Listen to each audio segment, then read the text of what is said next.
This place was once full of activity, a place of social enjoyment, business, commerce. It was a place of education, pleasure, prosperity, and luxury. Now, it lies in ruins. This is Babylon City. They never would have thought that this well-fortified city could ever be overthrown. But it was. The Babylonians expected prosperity, but their expectation was wrong. It's always very perplexing when bad things happen to us by surprise and we don't understand why. But when something is expected and understood, it gives the mind stability. The author of the book of Daniel came from a ruined city, and he had an expectation, and this gave him stability of mind. God used this man Daniel to give an expectation to the king of Babylon, showing him what would happen to his kingdom and his beloved city. God wants you and me to have an expected end, and He's using the book of Daniel to show us what to expect in these last days. Jeremiah 29 verse 11 tells us, For I know the thoughts that I think toward you, saith the Lord, thoughts of peace and not of evil, to give you an expected end. God loves you and wants you to have an expected end. Unlike the Babylonians, we need to take heed to the warnings. I invite you to come with us as we go through the prophecies of Daniel, step by step, to see what God wants us to know.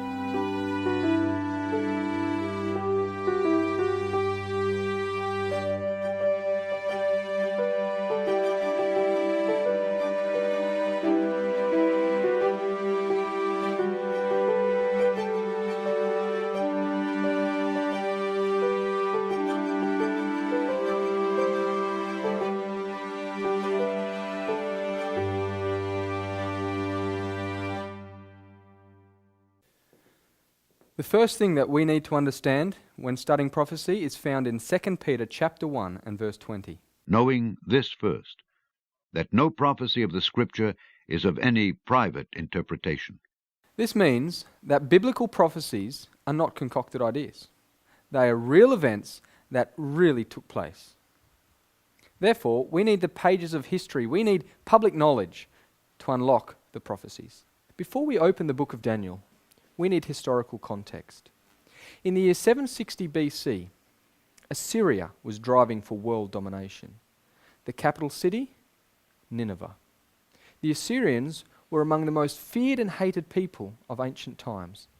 And because of their wicked deeds, this nation's time was quickly drawing to an end. And as always, God wanted to give a warning before destruction. So God sent Jonah to Nineveh. And you can probably imagine why Jonah did not want to go, considering it was the metropolis of the world, it was crushing nations around it, and Jonah's own country was on their hit list.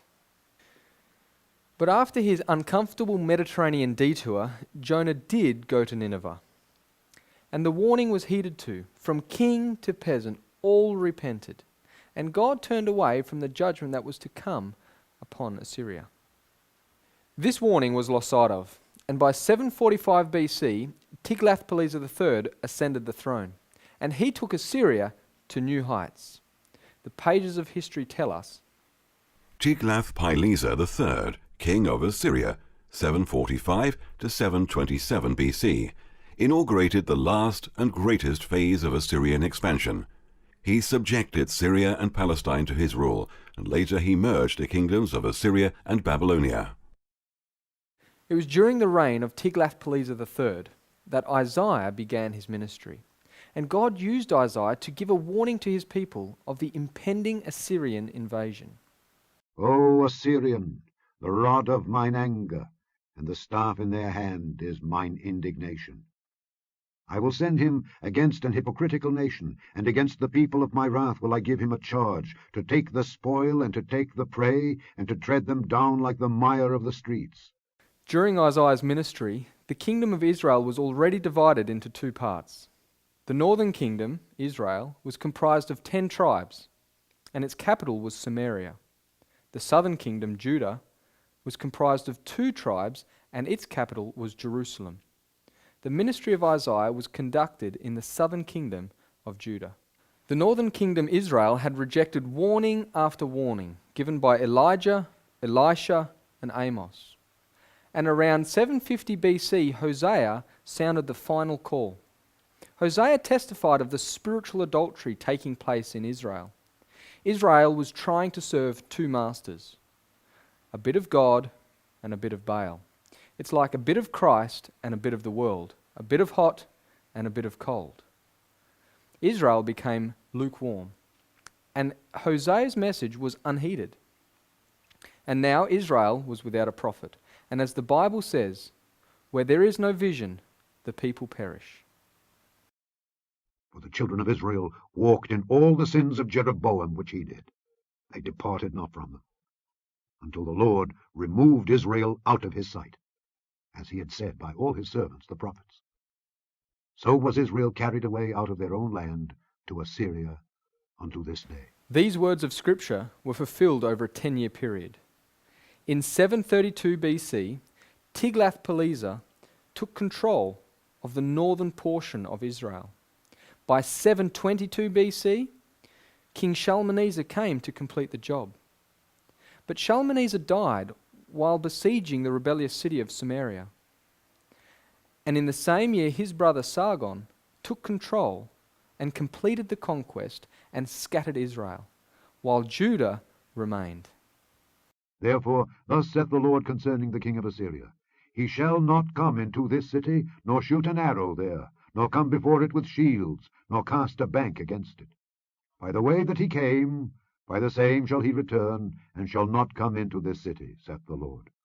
For I will defend this city, to save it for mine own sake, and for my servant David's sake. Wherever there is great success, there is pride and arrogance. In 705 BC, Sennacherib ascended the throne of Assyria, and in his conquests he came to the city of Jerusalem. He stood outside the city wall and mocked the people, saying, "The Egyptians' God couldn't help them, the Medes' God couldn't help them, and all the nations' gods couldn't help them." Then Sennacherib boastfully said, "Neither can your God help you." But God had a big lesson to teach Sennacherib.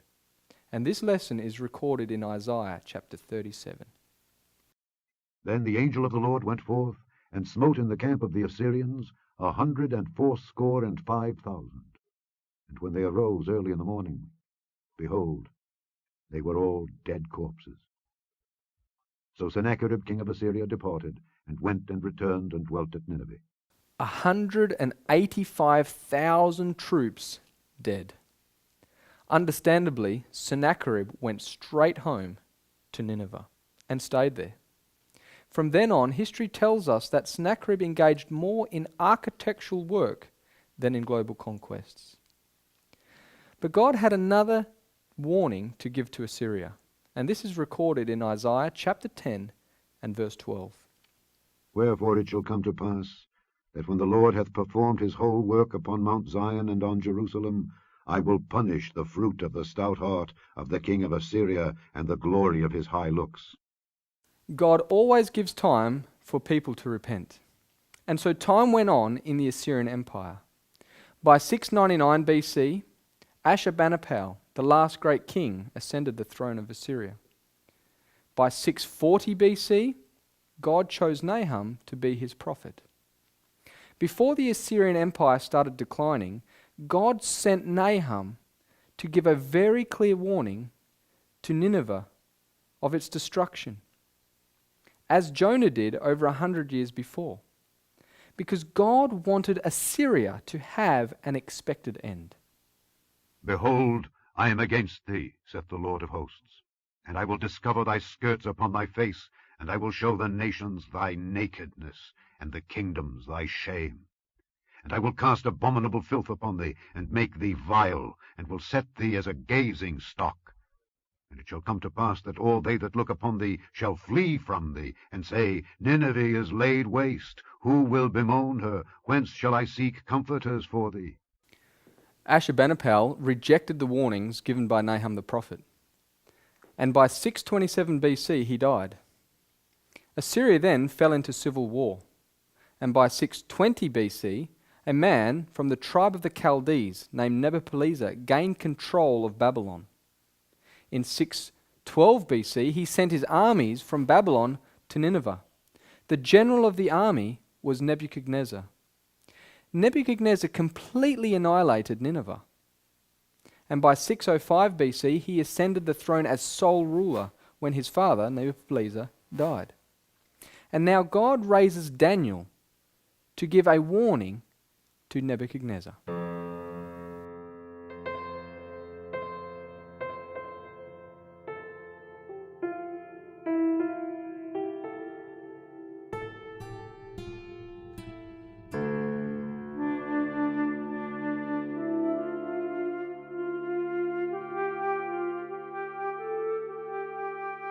After Nineveh was destroyed in 612 BC, the Assyrian kingdom was divided into three main powers. Media controlled the north and northeast. Babylon controlled Elam and the plains of the Euphrates and the Tigris. Egypt controlled everything west of the Euphrates and North Africa. It was within this division that Egypt controlled that this city, Jerusalem, found herself paying homage to Egypt. The kingdom of Judah became a vassal unto the king of Egypt. This city trusted in Egypt for security, instead of trusting to the Most High that ruleth in the kingdoms of men. The divine record shows us this in 2 Kings 23. And Pharaoh Necho made Eliakim the son of Josiah king in the room of Josiah his father, and turned his name to Jehoiakim, and took Jehoahaz away. And he came to Egypt and died there. And Jehoiakim gave the silver and the gold to Pharaoh, but he taxed the land to give the money according to the commandment of Pharaoh. He exacted the silver and the gold of the people of the land, of every one according to his taxation, to give it unto Pharaoh Necho. The growing power and ambition of Babylon soon led to a clash with Egypt. The Babylonian crown prince Nebuchadnezzar was taking control from his aging father. In 607 BC, Nebuchadnezzar embarks on a military campaign. This campaign took them, among other places, to Carchemish. It was there that the armies of Egypt and Babylon met during 605 BC, which was the 4th year of Jehoiakim's reign over Judah. In this battle at Carchemish, Pharaoh Necho and Nebuchadnezzar fulfilled the words of God in Jeremiah chapter 46. The word of the Lord which came to Jeremiah the prophet against the Gentiles. Against Egypt, against the army of Pharaoh Necho king of Egypt, which was by the river Euphrates, in Carchemish, which Nebuchadrezzar king of Babylon smote in the 4th year of Jehoiakim the son of Josiah king of Judah. The word that the Lord spake to Jeremiah the prophet, how Nebuchadrezzar king of Babylon should come and smite the land of Egypt. Declare ye in Egypt, stand fast and prepare thee, for the sword shall devour round about thee. The Lord of hosts, the God of Israel, saith, Behold, I will punish the multitude of No, and Pharaoh, and Egypt, with their gods and their kings, even Pharaoh, and all them that trust in him. And I will deliver them into the hand of those that seek their lives, and into the hand of Nebuchadrezzar king of Babylon, and into the hand of his servants.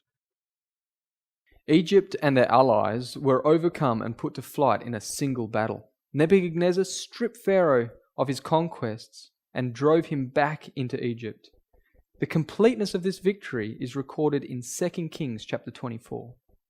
And the king of Egypt came not again any more out of his land, for the king of Babylon had taken from the river of Egypt unto the river Euphrates all that pertained to the king of Egypt.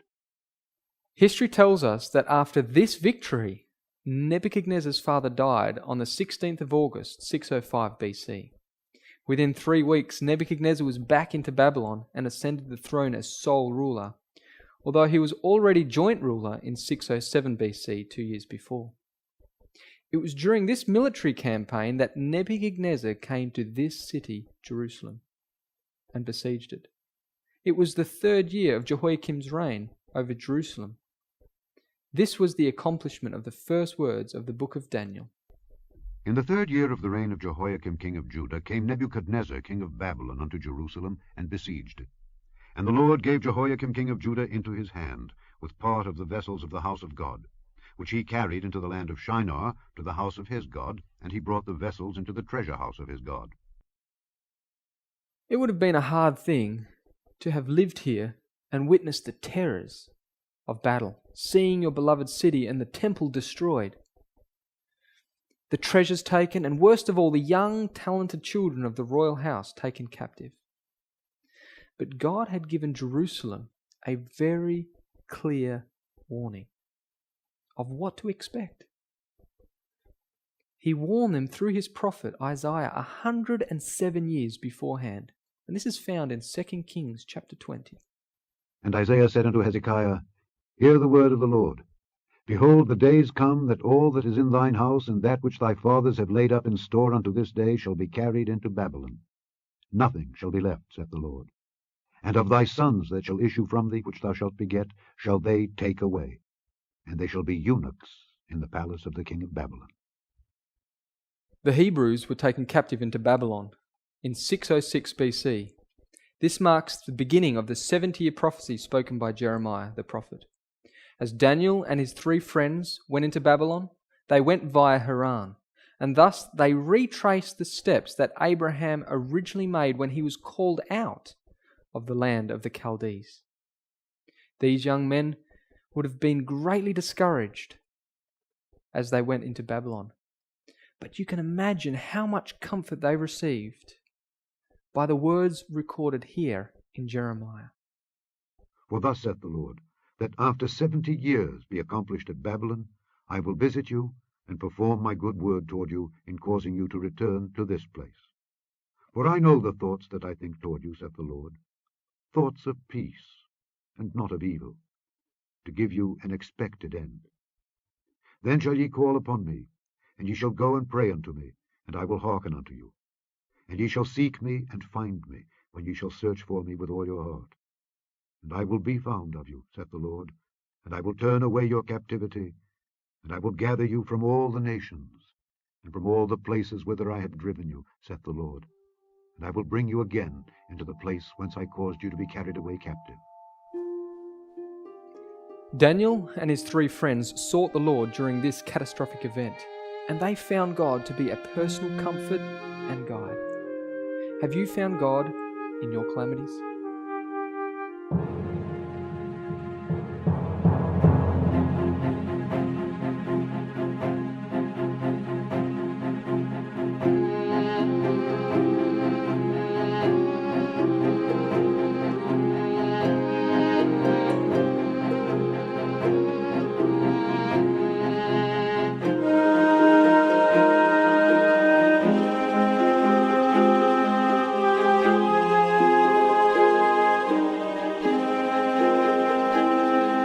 Welcome to Babylon City, the hub of the ancient world.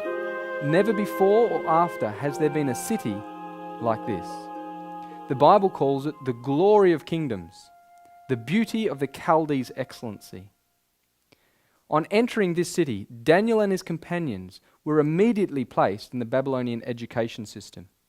In 603 BC, their 3rd year, they completed their education, and in the same year entered the service of the king. Nebuchadnezzar was in his 2nd year reign as sole ruler, which was his 4th year reign, according to Jewish chronology, commencing when he was joint ruler with his father.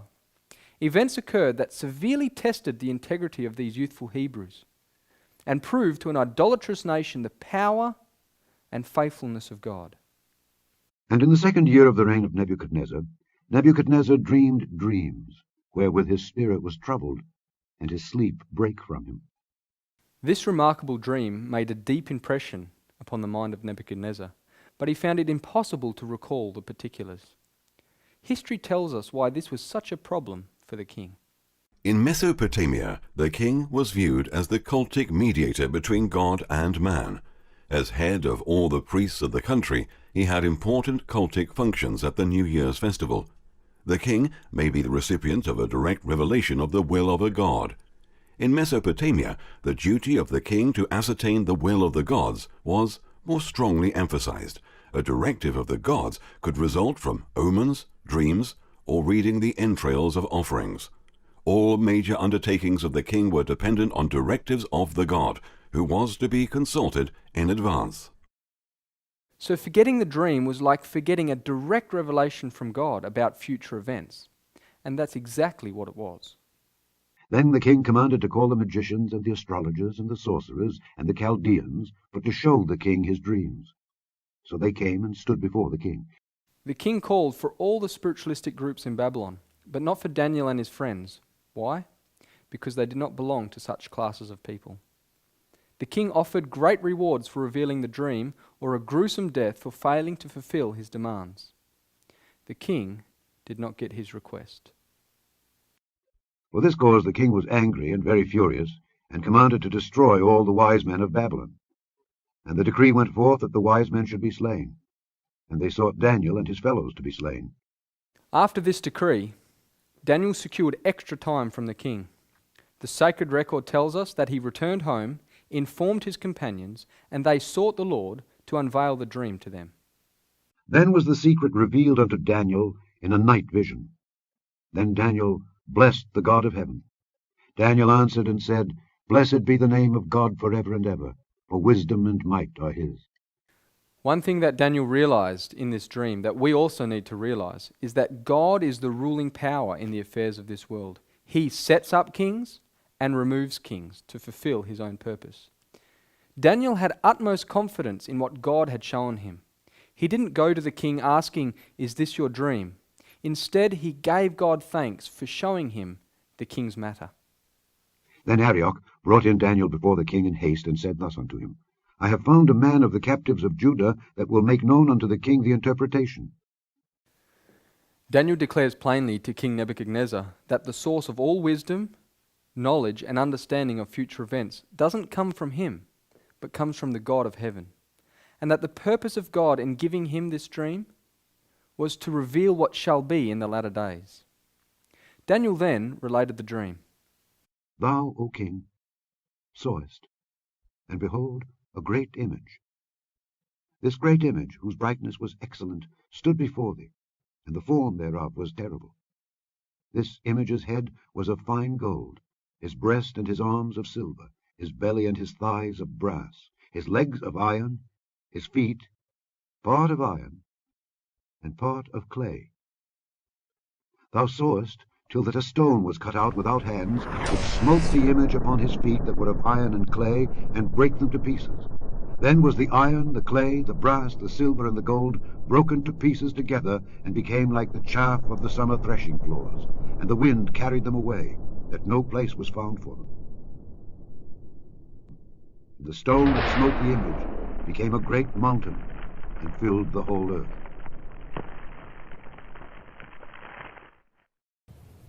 As Daniel related the facts, the dream came fresh to the king's mind. Nebuchadnezzar was an idolater. Therefore, this image was an object which at once commanded his attention and respect. This image is a comprehensive outline of world history. The glorious kingdom of Babylon formed the head of gold. All following kingdoms decreased in splendor but increased in strength, as shown by the grades of metal. First gold, then silver, brass, and iron. In the latter part of the world's history, a marked change was revealed in the iron mixed with clay, and the stone that destroyed these kingdoms and filled the whole earth with its own. Let us walk through history as we enlarge this interpretation. This is the dream, and we will tell the interpretation thereof before the king.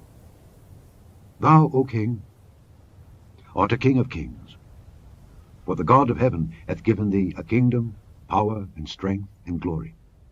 And wheresoever the children of men dwell, the beasts of the field and the fowls of the heaven hath he given into thine hand, and hath made thee ruler over them all. Thou art this head of gold. Nebuchadnezzar reigned over Babylon for 43 years, from 605 BC to 562 BC. It was during this time that his kingdom rose to the nation that was represented by the golden head. Babylon was the recognized center of cultic religion, wealth, and education. Thus it was that all kingdoms and people were under the shadow of her influence and power. Gold flowed into Babylon from all provinces of its empire.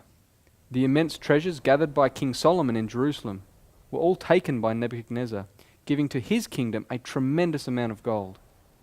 The Greek historian Herodotus visited this city about 454 BC and testified to the glory and splendor of this city. It was the golden kingdom of a golden age. Babylon, its metropolis, towered to a height never reached by any of its successors. Situated in the Garden of the East, laid out in a perfect square 60 miles in circumference, 15 miles on each side, surrounded by a wall 350 feet high and 87 feet thick, with a moat around it of equal cubic capacity. Laid out in luxuriant pleasure grounds and gardens, interspersed with magnificent dwellings, this city, with its 60 miles of moat, its 60 miles of outer wall, its 30 miles of river wall through its center, its hanging gardens, rising terrace above terrace, its 150 gates of solid brass, its temple of Belus, 3 miles in circumference, its perfect arrangement for convenience, ornament, and defense, with unlimited resources. This city was itself a wonder of the world. Never before saw the earth a city like this. Never since has it seen its equal. And there, with nations prostrate at her feet, Babylon was a true queen in peerless grandeur. The historian Gibbon records that the cities of the Babylonian Empire were plundered for almost 1,000 years, and still there was gold to be found. After the death of Nebuchadnezzar in 562 BC, he was followed by a succession of kings, which ended with Belshazzar and his father, who were overthrown by the Medes and Persians in 539 BC, fulfilling these words. And after thee shall arise another kingdom inferior to thee. As silver is of less value than gold, so the Medo-Persian Empire was inferior in splendor, luxury, and magnificence to the kingdom of Babylon, but not in strength.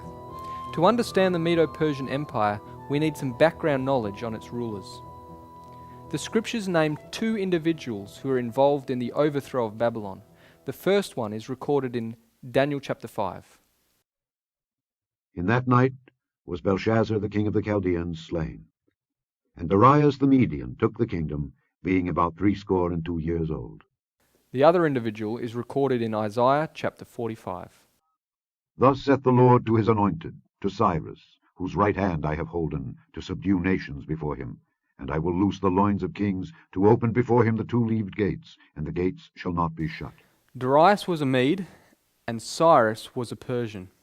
The 2 arms of the image represented the alliance between Media and Persia. Cyrus was the son of Cambyses, king of Persia. His mother, Mandane, was the daughter of the Median king Astyages. When Astyages died, his son Cyaxares II, also known as Darius the Mede, took rulership over Media. However, Cyrus held sway over Media and Persia, but was not sole ruler. After Cyrus had taken Babylon, history informs us that he gave authority to his aged uncle, Darius the Mede.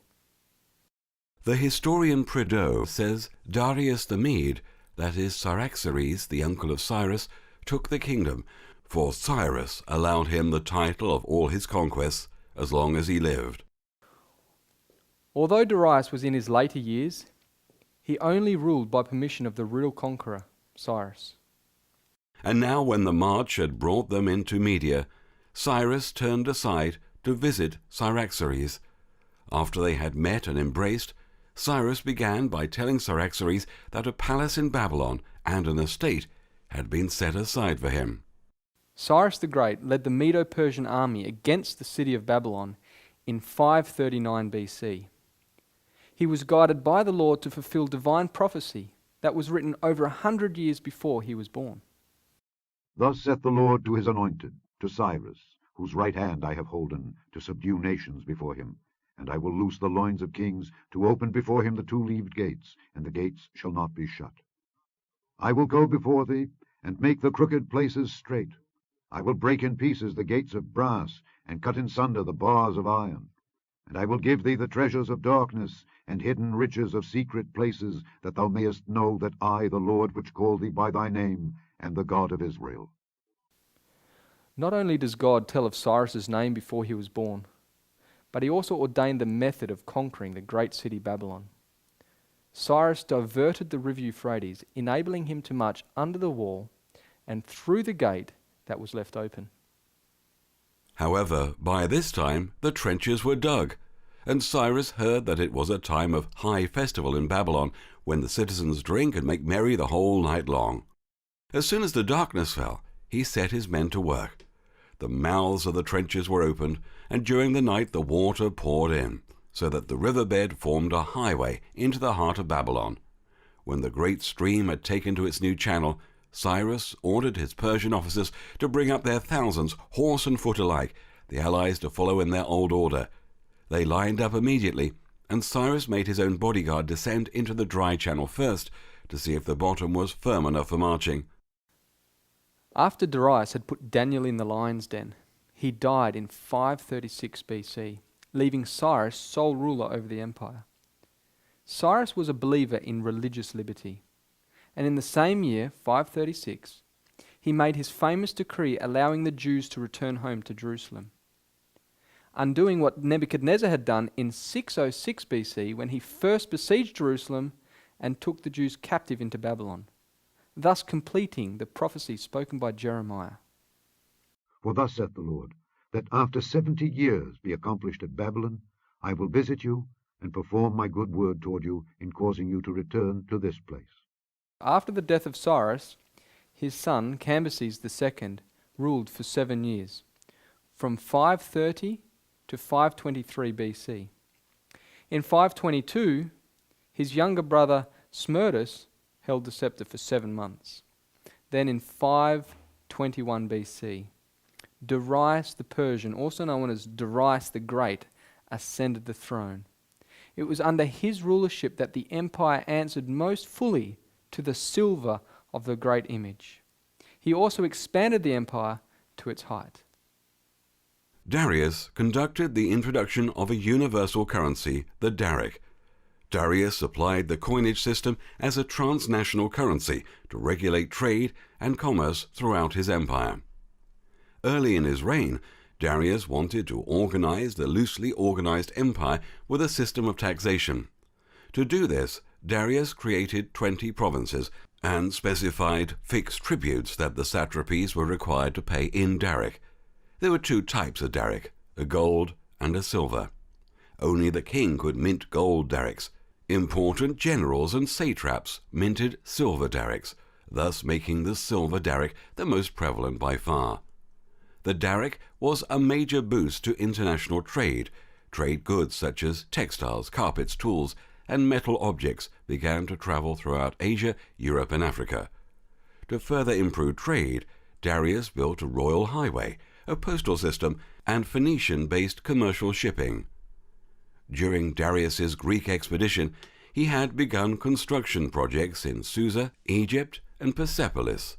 He had linked the Red Sea to the River Nile by building a canal, which ran from modern Zacchaeus to modern Suez in 497 BCE. Darius also built a canal to connect the Red Sea and the Mediterranean.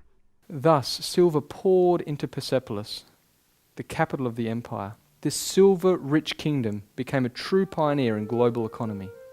It was this King Darius that gave the second decree to rebuild Jerusalem. After his death, Xerxes, the husband of Queen Esther, became extremely wealthy as a result of this inherited economy.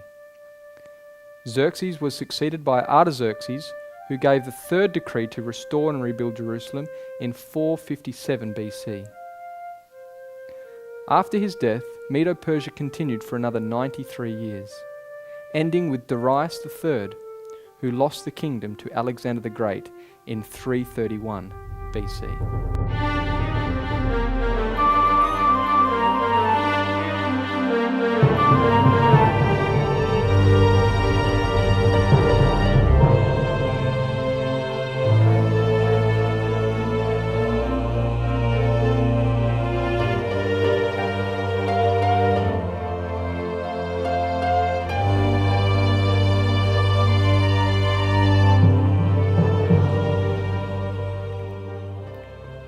Welcome to this ancient citadel, known as the Acropolis. This place was brought to ruins by Xerxes, the husband of Queen Esther, in 480 BC during the Battle of Salamina. During the time of the Medo-Persian Empire, the Greeks were not a united people.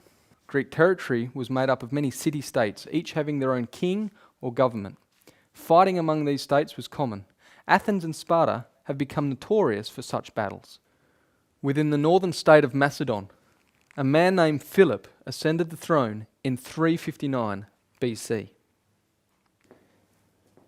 King Philip II of Macedon united the greater part of Greece through diplomacy and warfare. In 337 BC, he created the League of Corinth. Many of the city-states became members of this league. In 336 BC, he died, leaving a united Greece to his successor and son, Alexander. With this united front, the young king Alexander was now in a position to lead the Greeks to the fulfillment of biblical prophecy. And another third kingdom of brass, which shall bear rule over all the earth. Brass was used by God to represent the Greek Empire, although the brass of the Bible is referring to a copper alloy known today as bronze. Thus we have the three classical metals, gold, silver, and bronze. The Greeks were experts at smelting bronze. The soldiers wore breastplates of bronze, helmets of bronze, carried shields of bronze, and used swords made from bronze. The success of the Greek and Macedonian army was largely found in their leader, Alexander. At age 13, Alexander was schooled by Aristotle. At age 16, he was a warrior in the army. At age 18, he was general. At age 20, he was proclaimed king. At age 26, he had conquered the Persian Empire and was named Lord of Asia. Throughout all his life, he never lost a battle. And then, on the 10th of June, 323 BC, Alexander died in Babylon. When Alexander the Great died, he left behind a huge empire. Alexander's empire stretched from his homeland of Macedon through the Greek city-states that his father had subdued, to Bactria and parts of India in the east. It included Anatolia, the Levant, Egypt, Babylonia, and Persia. Without a chosen heir, there was an immediate dispute among his generals as to who should be his successor. This was the beginning of the Hellenistic period of Greek history. Greek territory was ruled by several Greek dynasties for over 160 years, until the iron power of Rome was felt. Hellenization denotes the spread of Greek language, culture, and population into the former Persian Empire after the death of Alexander. Greece was now the world-dominating power, but she was altogether different from the preceding two. Instead of gaining control through the power of government or religion, the Greeks gained control of the world through the power of the intellect, through education, arts, exploration, literature, theatre, architecture, music, mathematics, philosophy, science, and Olympic sports. But in 168 BC, the Roman army defeated the Macedonian and Greek allies in the Battle of Pydna. Greece then was incorporated into the Roman Empire.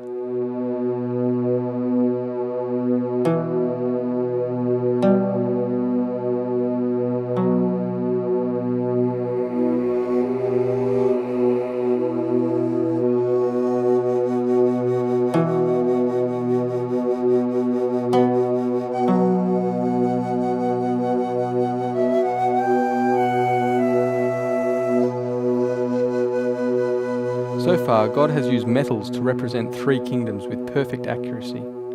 We will now see why God chose iron to represent the fourth. And the fourth kingdom shall be strong as iron, for as much as iron breaketh in pieces and subdueth all things. And as iron that breaketh all these shall it break in pieces and bruise. This is undoubtedly the Empire of Rome. The secular historian Edward Gibbon makes this remarkable statement regarding her iron power.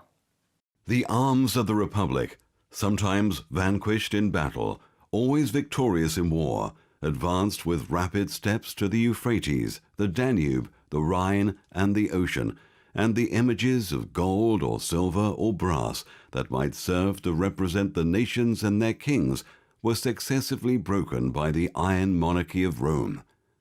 Rome was the largest and longest lasting of all preceding kingdoms. The iron in the image shows us that Rome will last until the end of Earth's history. However, there are two phases of iron. One is iron alone, the other is mixed with miry clay. This is fulfilled in the pagan Roman Empire and the papal Roman Empire. The political philosopher Thomas Hobbes makes this interesting observation in the 1600s regarding papal Rome.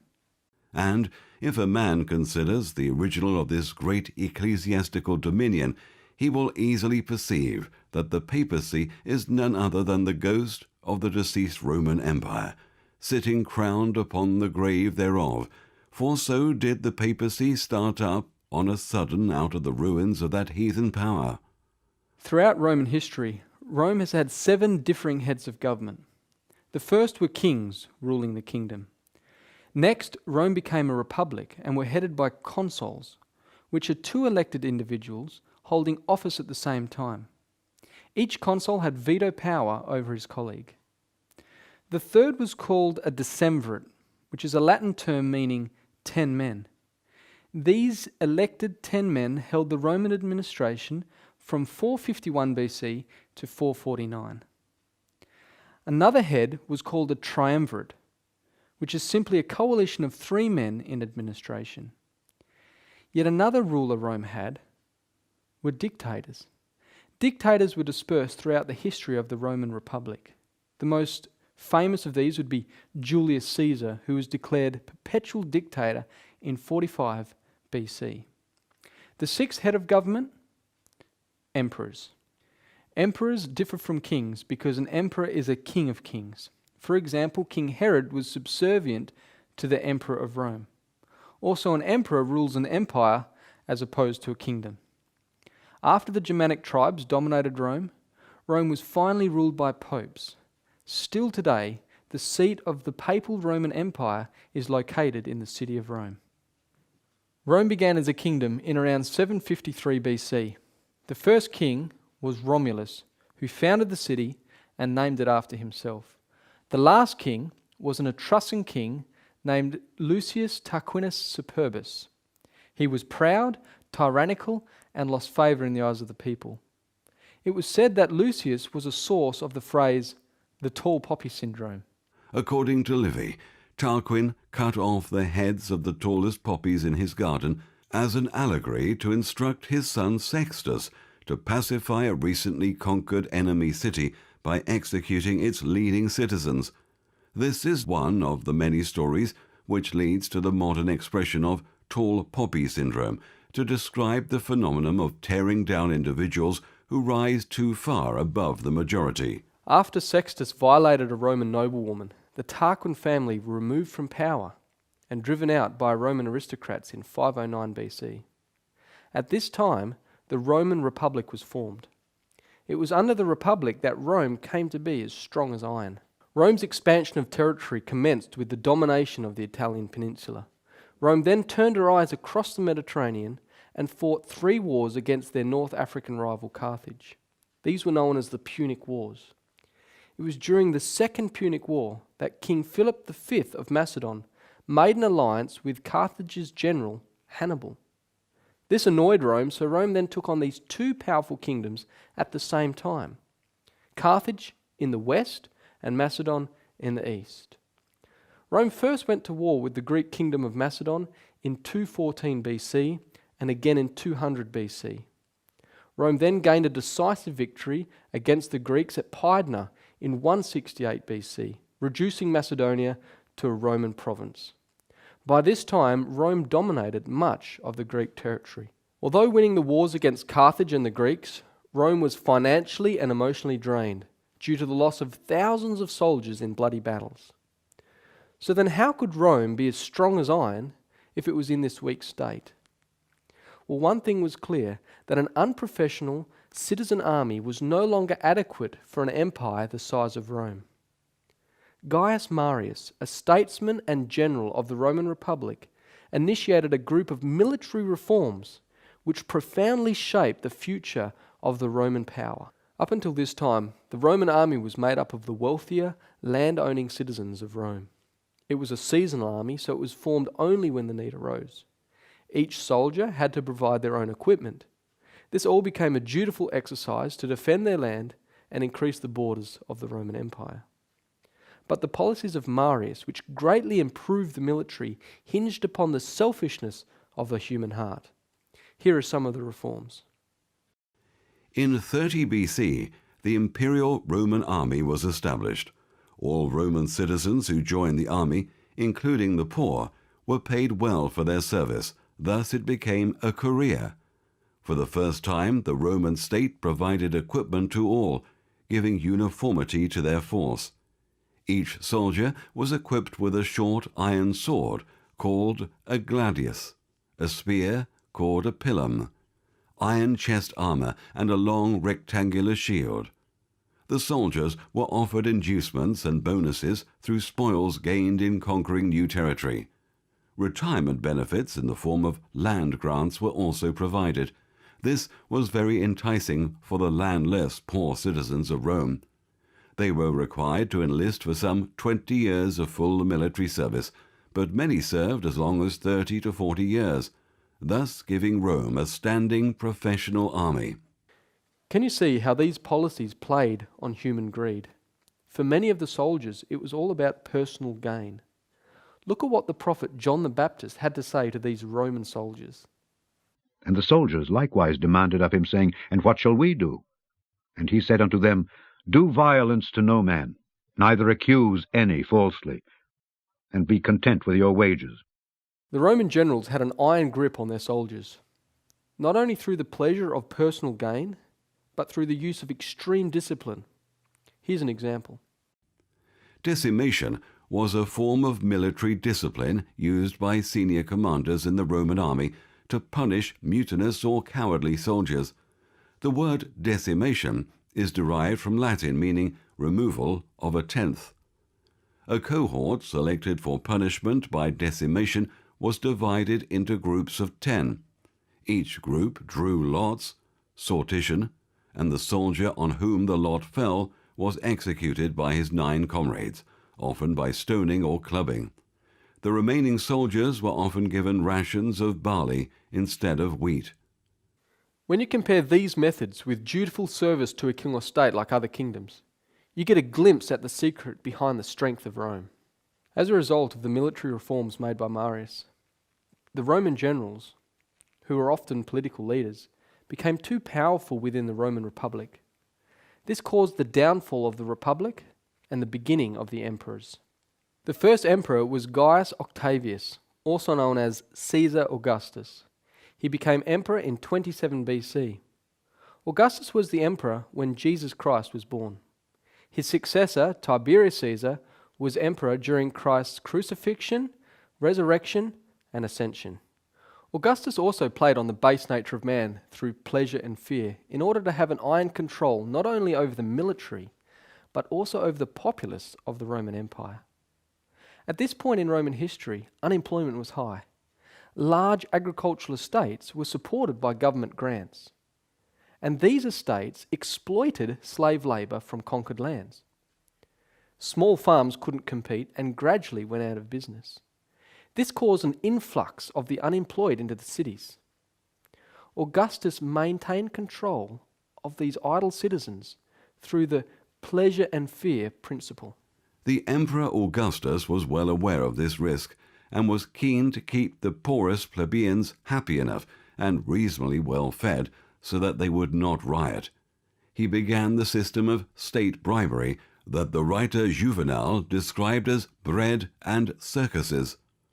Free grain and controlled food prices meant that plebeians could not starve, while free entertainment such as chariot races and gladiators in amphitheatres and the Circus Maximus meant that they would not get bored and restless. Bribery it may have been, but it often worked. Bread and circuses gave the people an addiction to the Western lifestyle that Rome promoted. Rome built many entertainment centres in order to keep the masses amused. About 230 Roman amphitheatres have been found across the area of the Roman Empire.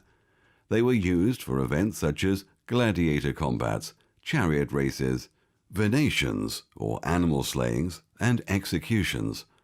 Amphitheatres are distinguished from circuses, from hippodromes, which were usually rectangular and built mainly for racing events, and from stadia built for athletics. Imperial amphitheatres comfortably accommodated 40,000 to 60,000 spectators, or up to 100,000 in the largest venues, and were only outdone by the hippodromes in seating capacity. Rome also employed capital punishment as a penalty for disobedience or rebellion. The Apostle Paul was charged before the Roman government for being a ringleader of a worldwide uprising. For we have found this man a pestilent fellow, and a mover of sedition among all the Jews throughout the world, and a ringleader of the sect of the Nazarenes. Consequently, Paul was brought before Nero in Rome and was beheaded for his Christian faith. Nero marks the beginning of the Christian persecution. These persecutions, beginning under Nero about the time of the martyrdom of Paul, continued with greater or less fury for centuries. Christians were falsely accused of the most dreadful crimes and declared to be the cause of great calamities. As they became the objects of popular hatred and suspicion, informers stood ready, for the sake of gain, to betray the innocent. They were condemned as rebels against the empire, as foes of religion, and pests to society. Great numbers were thrown to wild beasts or burned alive in the amphitheatre. Some were crucified, others were covered with the skins of wild animals and thrust into the arena to be torn by dogs. Their punishment was often made the chief entertainment at public fetes. Vast multitudes assembled to enjoy the sight and greeted their dying agonies with laughter and applause. This policy of offering a combination of rewards and punishment to induce behaviour was the strength of Rome's iron power over the military and the masses. After Nero's death, another dynasty of Roman emperors arose, including Vespasian and his son Titus, who destroyed the city of Jerusalem in AD 70. Rome then continued for another 235 years until the reign of Constantine, which saw the empire divide, the capital city relocate, and a new state religion introduced. From Constantine onward, the Roman Empire was never the same again. Foreign elements were introduced, and the iron began to be mixed with miry clay. And whereas thou sawest the feet and toes, part of potter's clay and part of iron, the kingdom shall be divided. But there shall be in it of the strength of the iron, forasmuch as thou sawest the iron mixed with miry clay. This prophecy of the division of the Roman Empire began as fulfillment during the 3rd century AD. The Roman army was struggling to maintain the large borders of its empire. Due to internal and external pressures, Rome lost control of a significant portion of its eastern territory to the powerful trading city of Palmyra. By 271 AD, the Palmyran Empire controlled a large portion of Asia Minor, spreading all the way down to Egypt. At the same time, the western frontier fell to a mutinous Roman army, which established their kingdom known as the Gallic Empire, which held sway over Gaul, Spain, and Britain. In 270 AD, during the height of this crisis, Emperor Aurelian emerged. After protecting the northern frontier against barbarian invaders, Aurelian restored Roman power in the east by conquering Palmyra in a series of battles in 272 AD. In the following year, Aurelian marched to Gaul to reclaim its western territory. In 274 AD, he defeated the Gallic Empire, ending the Roman crisis. However, Rome's instability continued. In 285 AD, Diocletian endeavoured to restore Rome's former strength and stability by dividing the power of government between 4 emperors, 2 senior emperors and 2 junior emperors. Diocletian, as senior emperor, ruled the east from Nicomedia, while Maximian, also a senior emperor, ruled the west from Milan. Galerius, a junior emperor, controlled Illyricum from Thessalonica. And Constantius, also a junior emperor, had power over Gaul and Britain from Trier. However, naming numerous emperors led only to more civil wars, making it easier for the barbaric tribes to invade. In 305 AD, Diocletian retired, and over the next 2 years, 8 emperors began to fight for supremacy, bringing Rome near total collapse. However, Rome could not collapse at this point. if the prophecy of the iron and clay was to be fulfilled. Important changes needed to take place before Rome could be divided. Divine providence solved this crisis. After Diocletian retired, Maximian followed suit.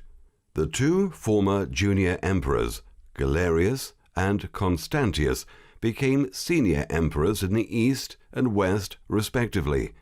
Severus was junior emperor to Constantius in the west, and Maximinus II was junior emperor to Galerius in the east.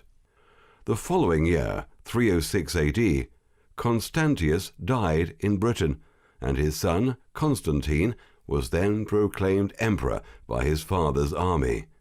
However, this conflicted with Severus's new position as senior emperor in Rome. This news provoked Maxentius, son of Maximian, to proclaim himself as emperor in Rome also.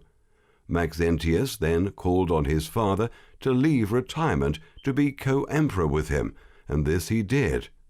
Maxentius and his father killed Severus to secure their position. Galerius, the eastern emperor, came to the west intending to dethrone Maximian. Galerius then appointed Licinius as emperor in the east, giving Rome 6 emperors once again. Constantine then captured Maximian, who afterward hanged himself.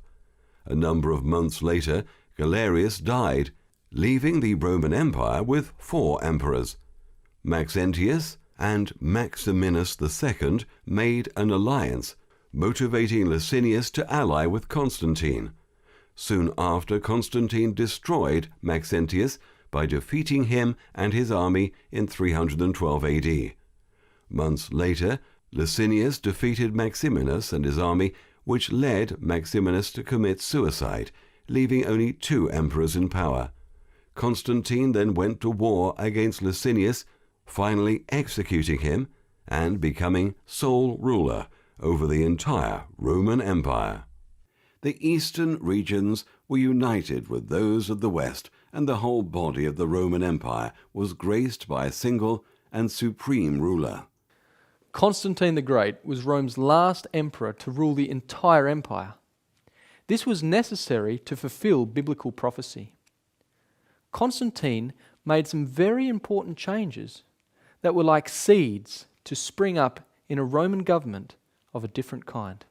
During his 31 years of rulership, Constantine publicly professed Christianity, became the first Christian emperor, and put a stop to Christian persecution through the Edict of Milan in 313 AD. When you see that this has been granted to Christians by us, your worship will know that we have also conceded to other religions the right of open and free observance of their worship for the sake of the peace of our times, that each one may have the free opportunity to worship as he pleases. This regulation is made that we may not seem to detract from any dignity of any religion. Constantine also greatly favoured the church in Rome and flattered the bishops, donating land and wealth to the church. It was the aim of Constantine to make theology a branch of politics. It was the hope of every bishop in the empire to make politics a branch of theology.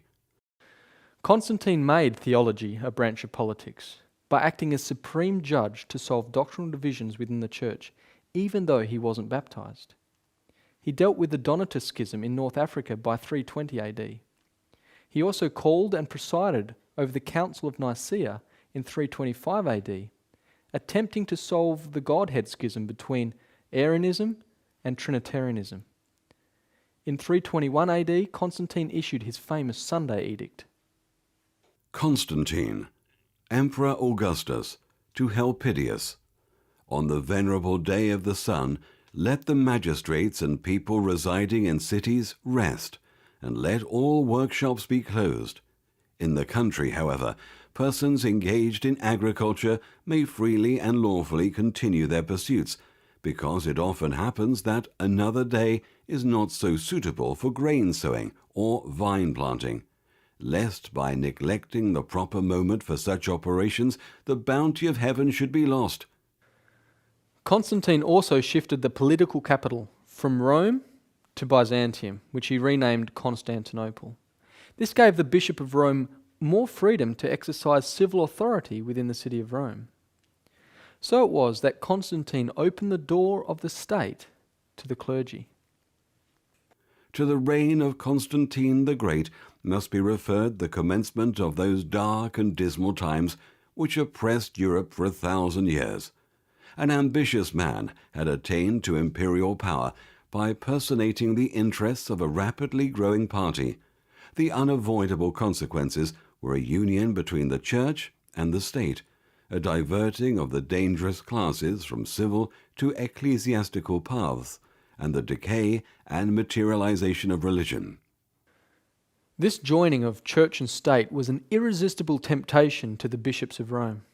The bishops believed that pagan Rome was the oppressor of the Christians, as Egypt was the oppressor of the Israelites, and that Constantine was to the Christians as Moses was to the children of Israel.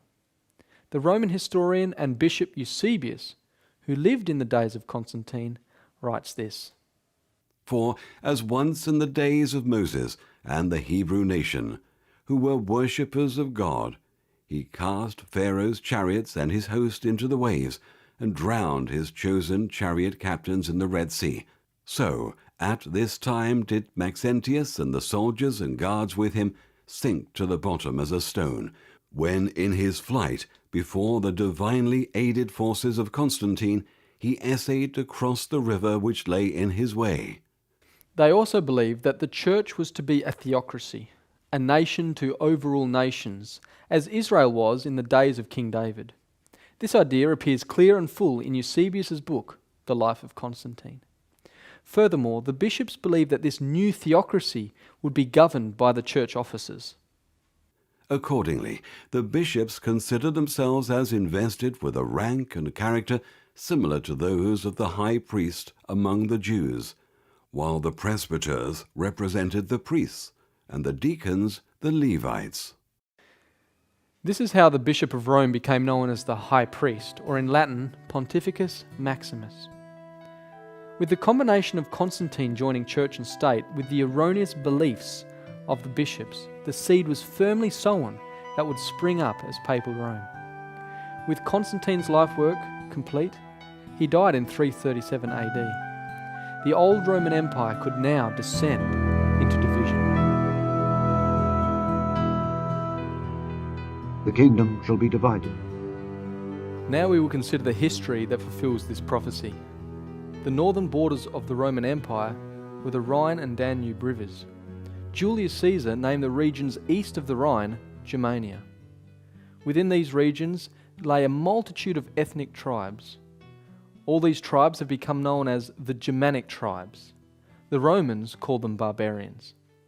Among these were the Angles, the Jutes, the Saxons, the Thuringians, the Vandals, the Suevi, the Burgundians, the Franks, the Alemanni, the Visigoths, the Ostrogoths, the Gepids, the Heruli, the Lombards, and the list goes on. For decades, various barbaric tribes were making continual incursions into Roman territory. The Roman army maintained the borders until the Huns appeared in Europe. The Huns were a savage nomadic people who originated from China. As the Huns moved toward the Germanic tribes, this ignited the great migration of the Germanic peoples into the weak Roman Empire. This was only about 25 years after Rome was divided between Constantine's three sons. In 351 AD, the Franks and Alemanni crossed the Rhine, never to return. The Alemanni settled in Agri Decimates, from the River Main to Lake Constance. They spread to the regions of Alsace-Lorraine and extended to Seine by 455 AD. The Franks settled in Gaul and extended to Somme and Seine by 455 AD. These two tribes are the roots of modern-day France and Germany. The territory of these two great confederacies, the Franks and the Alemanni, is constantly spoken of by contemporary writers as Francia and Alemannia. We feel that we are standing on the verge of modern history when we recognize in these two names the France and the Alemannia of the French newspaper of today. Though other elements have been abundantly blended with each confederacy, it is not altogether forbidden us to recognize in these two barbarous neighbors of the Roman Empire in the 4th century the ancestors of the two mighty nations which in our own day met in thunder on the plains of Gravelotte. As the Huns pushed into Europe in 370 AD, fear fell on all the barbaric tribes. As warriors, the Huns inspired almost unparalleled fear throughout Europe. They were amazingly accurate mounted archers, and their complete command of horsemanship, their ferocious charges and unpredictable retreats, and the speed of their strategical movements brought them overwhelming victories. As the Huns advanced into Germania, many tribes were forced aside like the bow wave of a ship. The Alani were dispersed and joined other Germanic tribes. The Huns drove the Ostrogoths, or the Eastern Goths, upon the Visigoths, or Western Goths, who were hemmed in by the Danube, but compelled to cross it into Roman territory in 376 AD. As a band of refugees, the Visigoths looked to the Eastern Roman Emperor for safety. After many years of cruel treatment at the hand of the Eastern Empire, the Visigoth king Alaric arose in 395 AD. Alaric led his people through Pannonia and into Milan by 408. Next, he advanced down the peninsula and sacked Rome in 410 AD. The Visigoths then moved into southern Gaul and finally settled in Spain by 466 AD. Their depredations culminated in the sack of Rome in 410. In the same year, Alaric died and was succeeded by Ataulfus, who led the Visigoths to settle first in southern Gaul, then in Spain. Not only the Goths, but other Germanic tribes could not withstand the rapid progress of the Huns. The Burgundians, Vandals, Suevi, and the Alani temporarily united, and on December 31, 406 AD, this confederacy crossed over the frozen Rhine and entered into Roman territory. The victorious Confederates pursued their march, and on the last day of the year, 406, in a season when the waters of the Rhine were most probably frozen, they entered, without opposition, the defenceless provinces of Gaul. This memorable passage of the Suevi, the Vandals, the Alani, the Burgundians, who never afterwards retreated, may be considered as the fall of the Roman Empire in the countries beyond the Alps, and the barriers which had so long separated the savage and the civilized nations of the earth were from that fatal moment levelled with the ground. The Burgundians settled in Burgundy in 420 AD and went on to spread over West Switzerland and the valley of the Rhine between 443 and 476 AD. The Suevi, Vandals and Alani moved down into Spain by 409 AD. In 418, the Alani king Atassus was killed by the incoming Visigoths. The Alani then offered their crown to the Vandal king Gunderic.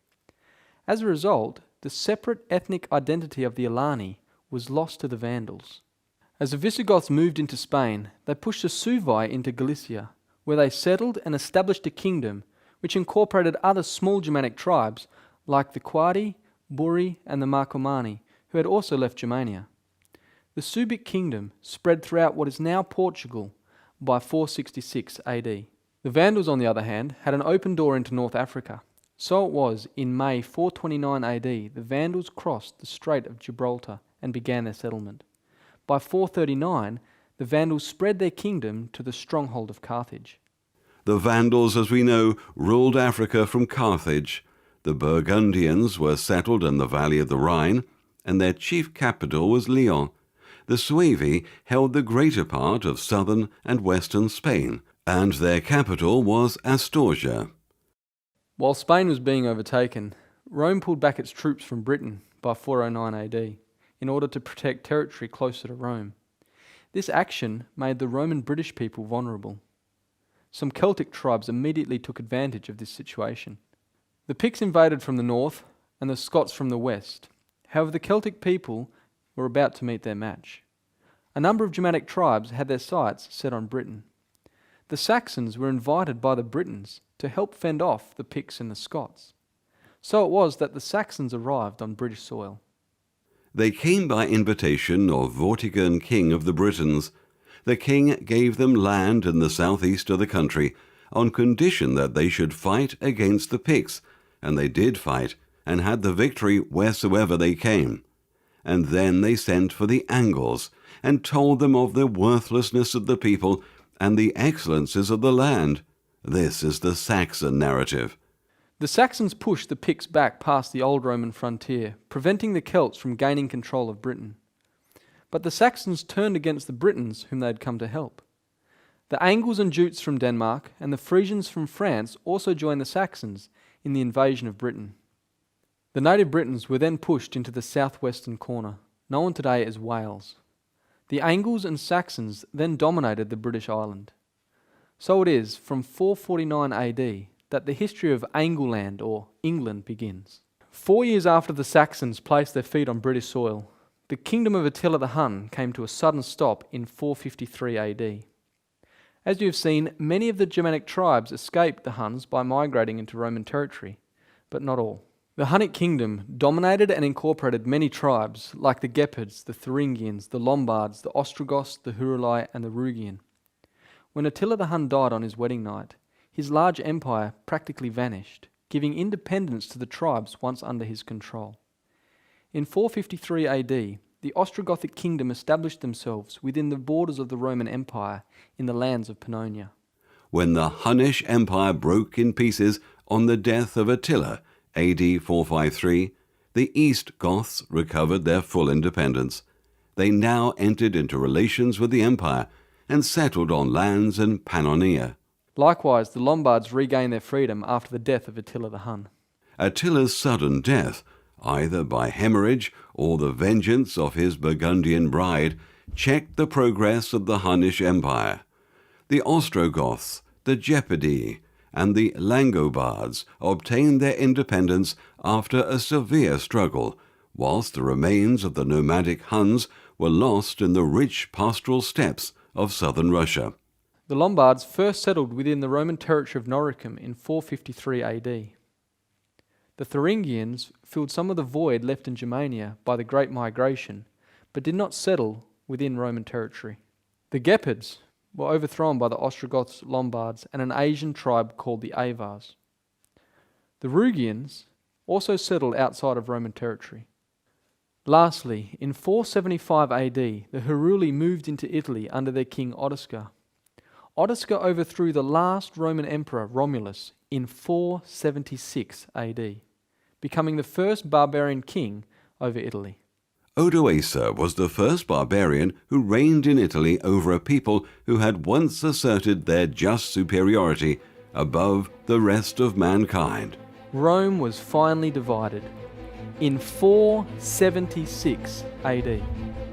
10 kingdoms, 10 distinct and independent nations, no more, no less, had fixed themselves within the boundaries of the old Roman Empire. And the prophecy that was spoken and written more than 1,000 years before was literally fulfilled.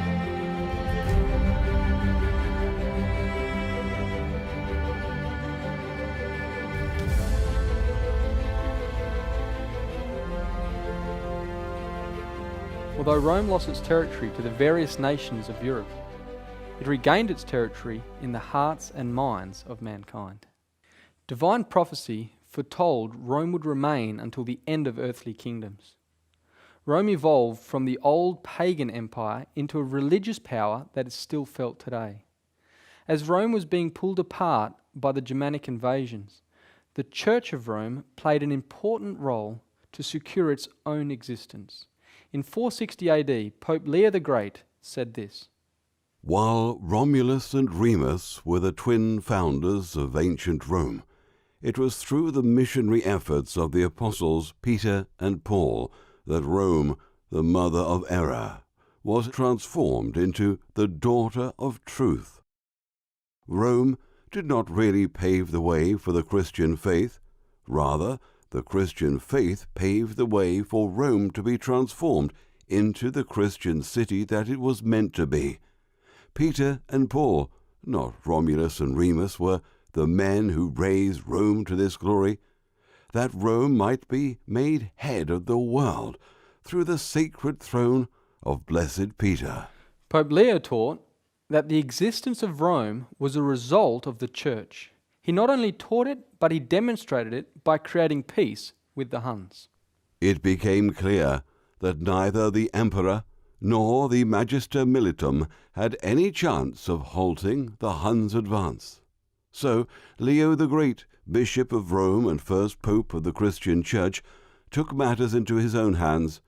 He travelled north to intercede with the king of the Huns on his own. Attila agreed to see him, and the two men met at the Po River. Afterwards Leo never wrote or spoke of what had passed between them, but when the audience had ended, Attila had agreed for peace. Leo returned to Rome, haloed with victory. For the first time in history, a bishop had taken the emperor's job. As spiritual leader, he could also claim the right to guarantee the Church's physical survival. So after the division of the Roman Empire, the Church of Rome had secured its place as a power that would last to the end of time. And as toes of the feet were part of iron and part of clay, so the kingdom shall be partly strong and partly broken. And whereas thou sawest iron mixed with miry clay, they shall mingle themselves with the seed of men. But they shall not cleave one to another, even as iron is not mixed with clay. Since the fall of the Roman Empire, many attempts to unite the nations into one distinct nation have been made. However, the prophecy simply states, "But they shall not cleave one to another, even as iron is not mixed with clay." In 711 AD began an Islamic invasion of the old Roman Empire's territory. The Muslim power gained control of North Africa, Spain, Portugal, and part of France, but failed to subdue the entire region. In 768, Charlemagne, King of France, expanded his territory and became the protector of Papal Rome. He made incursions into Muslim Spain and removed the Lombards from power in Italy. Papal Rome established the Holy Roman Empire in an attempt to recreate the old Empire of Rome. In so doing, the Pope crowned Charlemagne the first emperor of the Holy Roman Empire in December 25, 800 AD. The Holy Roman Empire wasn't actually Roman or holy, nor was it a true empire, and failed completely at uniting Europe under one government. The territories making up the empire lay predominantly in Central Europe. At its peak in 1050, under Emperor Henry III, it included the Kingdom of Germany, the Kingdom of Bohemia, the Kingdom of Italy, and the Kingdom of Burgundy. The last Holy Roman Emperor was Francis II, who abdicated and dissolved the empire in 1806 during the Napoleonic Wars. In 1554, Spain emerged as a dominant power under King Philip II. Through marriage, wars, and diplomacy, King Philip gained power over a large portion of Europe. While King of Spain, he became King of Portugal. Through marriage to Queen Mary, he became King of England, Ireland, and claimed to be King of France. He was heir of the Duchy of Burgundy and was lord of 17 provinces of the Netherlands, plus many other titles. When his wife Queen Mary died, he lost his kingship over England. After being rejected by Queen Elizabeth I for marriage, he attempted to regain his power by sending the invincible Spanish Armada against England. The Spanish Armada was pushed north by the English fleet and was shipwrecked off the west coast of Ireland by a violent storm, destroying Spain's chance of uniting the various nations under one flag. Napoleon was the next to attempt the uniting of Europe. In 1814, his borders reached their extent. However, as with the Spanish Armada, his plans were thwarted by bad weather. In 1814, his army was defeated at the Battle of Waterloo. Not long after Napoleon, Queen Victoria of England came to power and eventually became known as the grandmother of Europe. She and Prince Albert had 9 children, and most were married off to other European royal families. Victoria had 42 grandchildren, and a number of them held the crown of European nations. King George V of the UK, Wilhelm II, German Emperor and King of Prussia, Sophia, Queen of Greece; Maud, Queen of Norway; Alexandra, Empress of Russia; Marie, Queen of Romania. It is said all European nations were elated by 1914, and although they shall mingle themselves with the seed of men, it was no help when the First World War started. They simply shall not cleave one to another. In more recent times, Adolf Hitler almost spread the German nation across all of Europe. From 1939, Hitler overran nation after nation, his empire reaching its height in 1941 to 42. Again, God's providence stepped in, and a freezing winter crippled his army and caused the death of over 1 million troops, making it one of the most catastrophic military failures in history. His army never recovered and was soon crushed by English and American forces. Even on a diplomatic level, true unification has proven impossible. In 1993, the European Union began, but has not consolidated the nations into one cohesive empire. It's important to note that the kingdoms of Europe have extended their influence over the entire world. England took a quarter of the world at its peak. Spain was not far behind, and through the United States, much of the world is heavily influenced by European culture.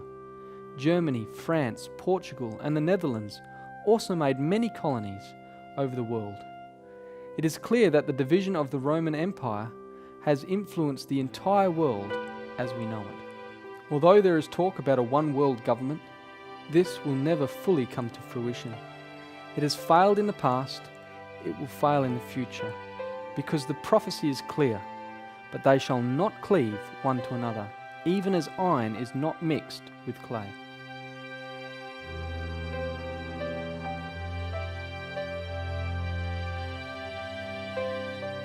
The climax of the prophecy is here brought to view. When the history of nations is considered, it is very clear that kingdoms come and kingdoms go. But here is presented a kingdom that will not be destroyed. And in the days of these kings shall the God of heaven set up a kingdom which shall never be destroyed.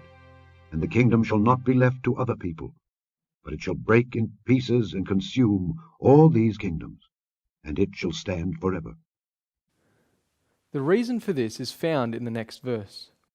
Forasmuch as thou sawest that the stone was cut out of the mountain without hands, and that it brake in pieces the iron, the brass, the clay, the silver, and the gold, the great God hath made known to the king what shall come to pass hereafter.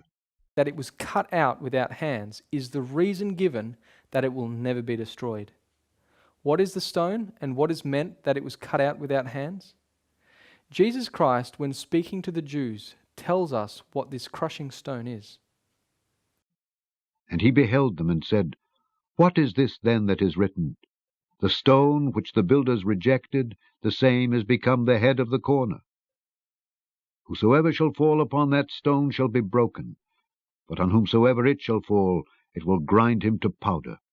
Speaking to the Jews again, Jesus tells us what it means to be cut out without hands. I will destroy this temple that is made with hands, and within 3 days I will build another made without hands. In this statement Jesus made, he was speaking about the temple of his body. Jesus answered and said unto them, Destroy this temple, and in 3 days I will raise it up.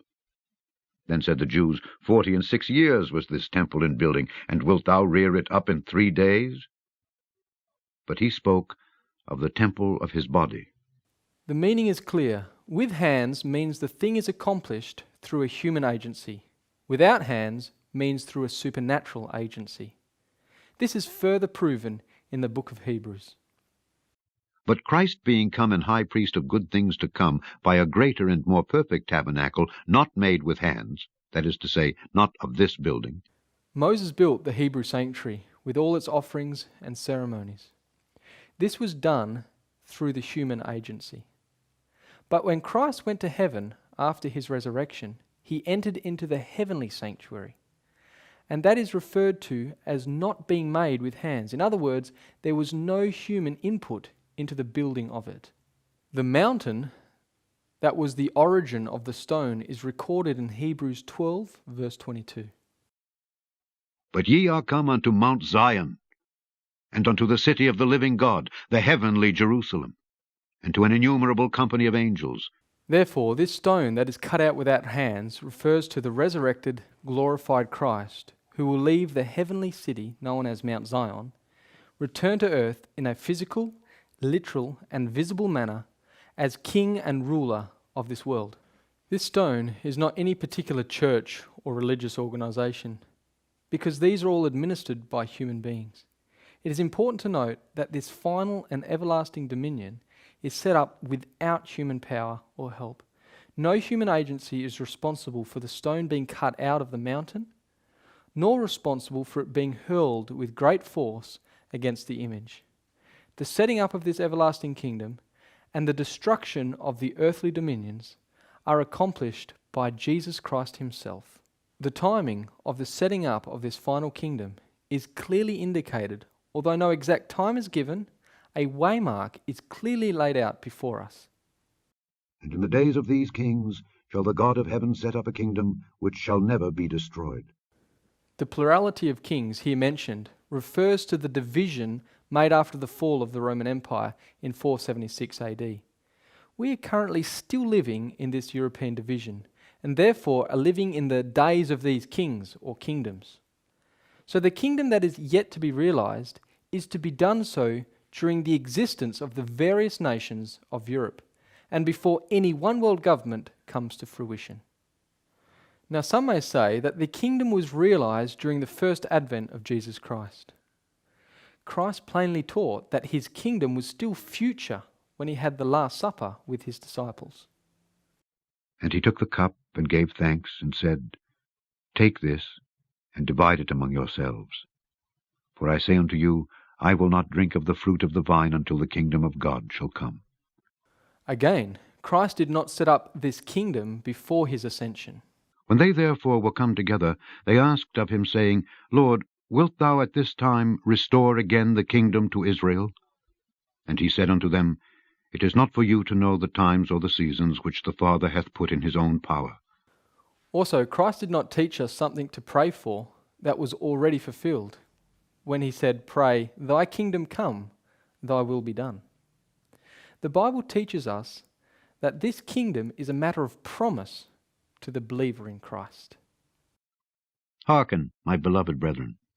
Hath not God chosen the poor of this world, rich in faith, and heirs of the kingdom which he hath promised to them that love him? And it was told us in the Scriptures that it would be set up when Christ shall judge the living and the dead. I charge thee therefore before God and the Lord Jesus Christ, who shall judge the quick and the dead at his appearing and his kingdom. Some may ask, what kingdom was realized when Christ first came to earth? There are two types of kingdoms brought to light in the Bible: the kingdom of grace and the kingdom of glory. One is current and the other is future. This is simply shown by the text in Hebrews where it says to come boldly before the throne of grace. This is present tense. The other is mentioned in Matthew 25:31, when the Son of Man shall come in his glory, and all the holy angels with him, and he shall sit upon the throne of his glory. And this is future. A throne implies a kingdom, and so the kingdom of grace was realized during Jesus' first advent, and the kingdom of glory will be realized at his second advent. The prophecy tells us that during the existence of the various nations of Europe, that Jesus Christ himself will set up a kingdom. It will not be left in the hands of a church or an organization or a board of directors or any other representative. Christ himself personally will administer this kingdom. It also tells us that when he comes, the nations of this world will be destroyed. This is the time when all wickedness and evil will cease to rule our world. Looking at the history of the world as we have done, there has only been war, bloodshed, and wickedness. And mankind does not have the capacity to develop a righteous kingdom in this world. At the time of the destruction of the nations, Babylon, Persia, Greece, and Rome will lose all the legacy they have left behind, and it is then that the gold and silver, brass and iron will cease to exist in all things. While Babylon, Persia, Greece, and Rome do not have dominion, what they have done while they had dominion is still present in our world today. Babylon, the source of cultic religion and spiritualism, is alive and well today. Persia, that pioneered the principles of rulership through global economy and worldwide trade, is also very prominent today. Greece introduced philosophy and mind culture, coupled with sports and Olympic Games, that has never been lost in our world. Rome, with the principles of an iron government, clothed in the garb of democracy and republicanism, is also alive and well today. However, when Jesus Christ comes, all this, the gold and the silver, the brass and the iron, will be destroyed and forgotten in the kingdom to come. Then was the iron, the clay, the brass, the silver, and the gold broken to pieces together, and became like the chaff of the summer threshing floors, and the wind carried them away, that no place was found for them. After the nations have been blown away, and the earth has been cleaned from their existence, then Mount Zion will fill the whole earth. The stone that smote the image became a great mountain and filled the whole earth. God has made a guarantee that that which is yet to take place is sure to happen, and the prophecy is true and faithful. Daniel gives this guarantee to the king of Babylon. The great God hath made known to the king what shall come to pass hereafter. And the dream is certain, and the interpretation thereof sure. The prophecy has been accurate for well over 2,000 years, and it would be very unwise to dismiss the last part of the prophecy as untrue. In the book of Psalms, it gives us good instruction as to the last part of Daniel chapter 2. It is better to trust in the Lord than to put confidence in man. It is better to trust in the Lord than to put confidence in princes. The instruction was to trust the Lord. The center verse of the King James Bible is Psalms 118 verse 8. It is better to trust in the Lord than to put confidence in man. God loves you and wants you to have an expected end. Unlike all the nations before us, we need to take heed to the warnings so that we can be with Christ in his glorious kingdom.